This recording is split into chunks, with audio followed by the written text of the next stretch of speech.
শহরের এক কোণে ছোট একটি বস্তিতে সপরিবারে থাকে রহমত মিয়া। তার বয়স ৬০-এর কোঠায়, কিন্তু হাড়ভাঙা খাটুনি ছাড়া তার জীবন চলে না। তার একমাত্র সম্বল একটি পুরনো জরাজীর্ণ রিকশা। আজ রহমত মিয়ার চোখে অন্যরকম এক স্বপ্ন। আগামী মাসেই তার একমাত্র মেয়ের বিয়ে। অভাবের সংসারে অনেক কষ্ট করে কিছু টাকা জমিয়েছে সে। আজ বাকি কিছু টাকা জোগাড় করার আশায় সে খুব ভোরে রিকশা নিয়ে বের হয়েছে। তীব্র রোদে যখন তপ্ত পিচঢালা পথ পুড়ছে, তখন রহমত মিয়া ঘাম মুছতে মুছতে ভাবছে, আর কয়েকটা দিন খাটলে মেয়ের বিয়েটা ধুমধাম করে দিতে পারব। দুপুর ১টা। শহরের ব্যস্ততম মোড়ে ট্রাফিক জ্যাম। সিগন্যাল ছাড়ার মুহূর্তে চারপাশ থেকে গাড়ির হর্ন বাজছে। রহমত মিয়া তার রিকশায় একজন বয়স্ক যাত্রীকে নিয়ে মোড় পার হচ্ছিল। পাশেই ছিল একটি চকচকে কালো রঙের কোটি টাকার ল্যাম্বরগিনি। গাড়িটি চালাচ্ছিল আকাশ, যার বাবা এই শহরের অত্যন্ত প্রভাবশালী একজন রাজনীতিবিদ। হঠাৎ জ্যামের চাপে রহমত মিয়া রিকশার চাকাটি আকাশের গাড়ির বাম্পারে হালকা একটু ঘষা খেল। ব্যাস, আকাশ যেন বাঘের মতো গর্জে উঠল। সে গাড়ি থেকে নেমেই রহমত মিয়ার কলার চেপে ধরল। আকাশ চিৎকার করে বলল, তোর চোখ কি মাথায় উঠেছে হারামজাদা? জানিস এই গাড়ির একবেলার তেলের দাম তোর পুরো রিকশার চেয়ে বেশি? রহমত মিয়া হাত জোড় করে কাঁপতে কাঁপতে বলল, বাবা, আমার অপরাধ হয়ে গেছে। গরমে মাথাটা একটু ঝিম ধরছিল। আমি আপনার ক্ষতিপূরণ দিয়ে দেব বাবা, আমায় মারবেন না। আকাশ তাচ্ছিল্য করে বলল, ক্ষতিপূরণ দিবি তুই? তোর পুরো গুষ্টিকে বিক্রি করলেও এর স্ক্র্যাচ সারাতে পারবি না। আকাশ সজোরে রহমত মিয়ার গালে একটা থাপ্পড় বসাল। রহমত মিয়া ছিটকে রাস্তায় পড়ে গেল।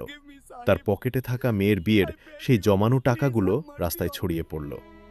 আকাশ বুট জুতো দিয়ে সেই টাকার ওপর পা দিয়ে পিষতে লাগল। রিকশার সেই বয়স্ক যাত্রীটি আসাদ সাহেব এতক্ষণ চুপচাপ সব দেখছিলেন। তিনি অত্যন্ত সাধারণ একটি পাঞ্জাবি পরেছিলেন। তিনি রিকশা থেকে নেমে আকাশের কাছে এগিয়ে গেলেন। আসাদ সাহেব বললেন, বাবা, অনেক হয়েছে। ছেলেটা তো মাফ চেয়েছে। আপনি উল্টো পাশে গাড়ি চালাচ্ছিলেন, ভুল আপনারও ছিল। আকাশ আসাদ সাহেবের দিকে তেড়ে গিয়ে বলল, ওরে আমার নব্য বিচারক রে, তুই কে রে বুড়ো? এই ফকিরের হয়ে ওকালতি করছিস যে? নিজের হাড় গোছাতে জানিস না, আসছিস আমাকে জ্ঞান দিতে? আসাদ সাহেব শান্ত স্বরে বললেন, টাকা থাকলেই মানুষের ওপর হাত তোলার অধিকার আইন আপনাকে দেয়নি। আকাশ গর্জে উঠে বলল, আইন আমার পকেটে থাকে। ওসিকে ফোন দিচ্ছি, তোদের দুজনকে আজ জেলের ঘানি টানাবো। থানায় যাওয়ার পর ওসি রফিক আকাশকে দেখে গদগদ হয়ে স্যালুট দিলেন।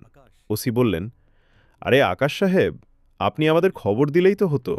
এই দুই অপরাধীকে কেন আপনি কষ্ট করে নিয়ে আসলেন? আসাদ সাহেব ওসির দিকে তাকিয়ে বললেন, ওসি সাহেব, আপনি কি অভিযোগ না শুনেই রায় দিয়ে দিচ্ছেন? আপনার উর্দি কি অন্যায়কে প্রশ্রয় দেওয়ার জন্য? ওসি গম্ভীর স্বরে বললেন, বেশি কথা বলবেন না।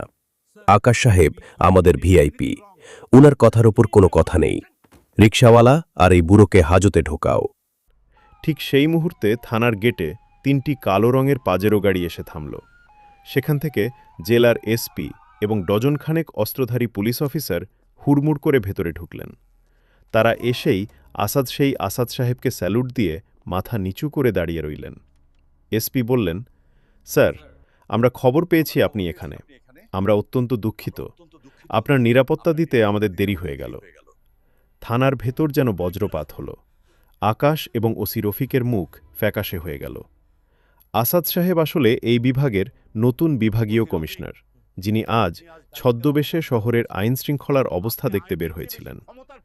আসাদ সাহেব ওসির দিকে তাকিয়ে বললেন, ওসি রফিক, আপনি আজ দায়িত্বের অবমাননা করেছেন।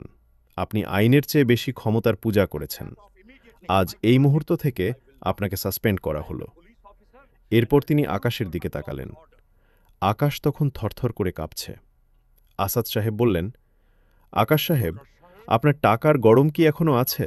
টাকা দিয়ে গাড়ি কেনা যায়, কিন্তু মানুষের সম্মান কেনা যায় না। এসপি সাহেব, এই আকাশকে লক আপে ভরুন, আর তার গাড়িটি বাজেয়াপ্ত করে সেই টাকা রহমত মিয়ার মেয়ের বিয়েতে ব্যয় হবে। রহমত মিয়া তখন আসাদ সাহেবের পায়ে পড়ে কাঁদতে লাগল। আসাদ সাহেব তাকে বুকে জড়িয়ে নিলেন। দম্ভ বা অহংকার দিয়ে মানুষের মন জয় করা যায় না।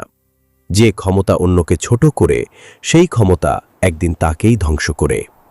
আকাশ তার ভুল বুঝতে পারলেও ততক্ষণে অনেক দেরি হয়ে গেছে। সিরাজগঞ্জের শাহজাদপুর কোর্টে সেই ন্যায়বিচার সেদিন পুরো শহরের জন্য একটি উদাহরণ হয়ে রইল।